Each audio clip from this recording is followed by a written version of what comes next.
Dans cette capsule, nous allons parler des questions 14 à 30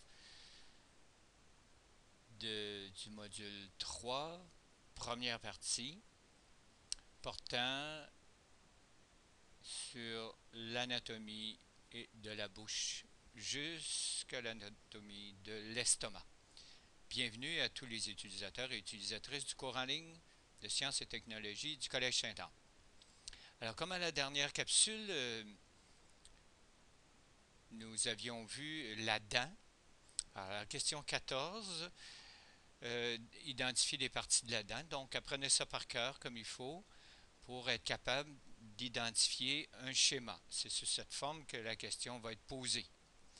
Maintenant, identifier les dents à partir d'une radiographie. Ici, les incisives, les canines, les prémolaires et les molaires. Maintenant, parlons des glandes salivaires.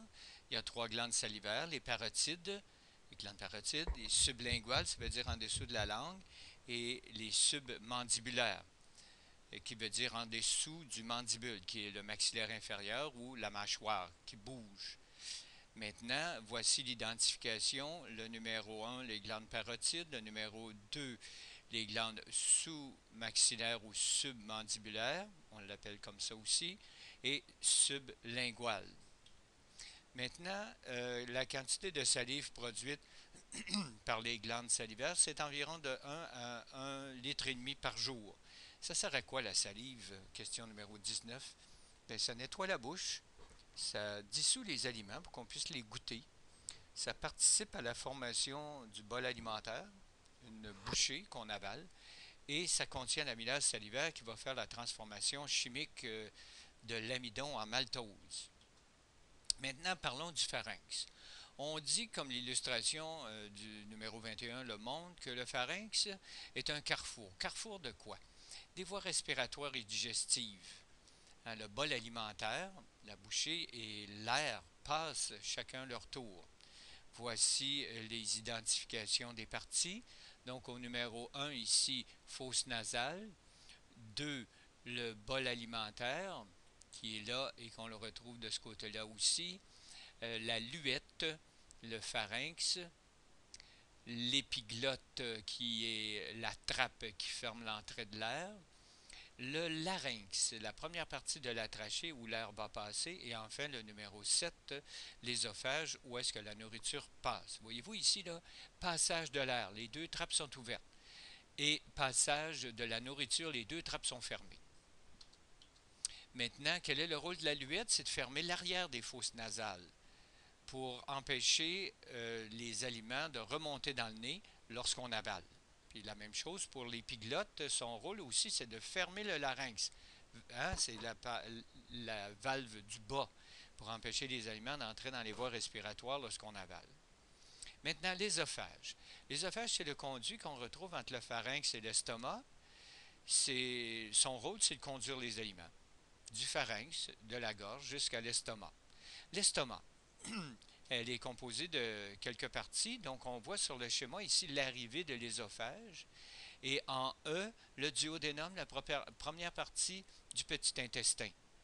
Alors, l'estomac est fermé en haut par une valve qu'on appelle le cardia, en bas par le pylore, qui est une valve qui va laisser passer la nourriture, le chyme, dans l'intestin grêle, petit à petit.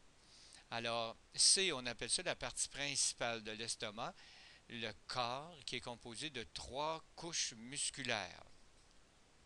Donc, c'est une poche musculaire, l'estomac, qui va broyer les aliments, qui va les brasser.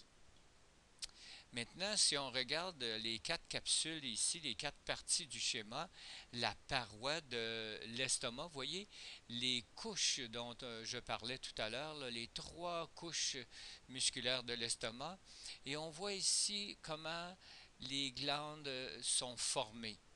Alors, voyez-vous, dans le bas, ici, on voit que les glandes, les cellules pariétales ou les cellules épithéliales vont sécréter l'acide chlorhydrique et le pepsinogène qui va être transformé en pepsine par l'acide. Alors ça, on verra dans la digestion chimique dans le module 3.2 cette caractéristique. N'oublions pas aussi la sécrétion de mucus qui est très très important dans l'estomac puisqu'il protège la paroi de l'estomac contre l'acidité. On les voit, les petites cellules à mucus ici, là, en mauve. Maintenant, définir le pylore. C'est un sphincter qui contrôle l'entrée des aliments dans le duodénum, qui est la première partie du petit intestin. Le sphincter, c'est un muscle rond qui ferme un orifice. Habituellement, les aliments séjournent environ 2 à 4 heures dans l'estomac. Et les deux principales sécrétions des glandes, comme j'ai dit tout à l'heure, le suc gastrique et le mucus. Le suc gastrique, lui, est composé de l'acide chlorhydrique et de la pepsine. À quoi sert le mucus? Comme je l'ai dit encore tout à l'heure, c'est un liquide visqueux et épais, on le définit, puis en même temps, ça permet aux aliments de mieux glisser et ça protège la paroi du tube digestif, parce qu'il y a sécrétion de mucus tout au long du tube digestif. Alors, bonne étude pour cette section et à la prochaine.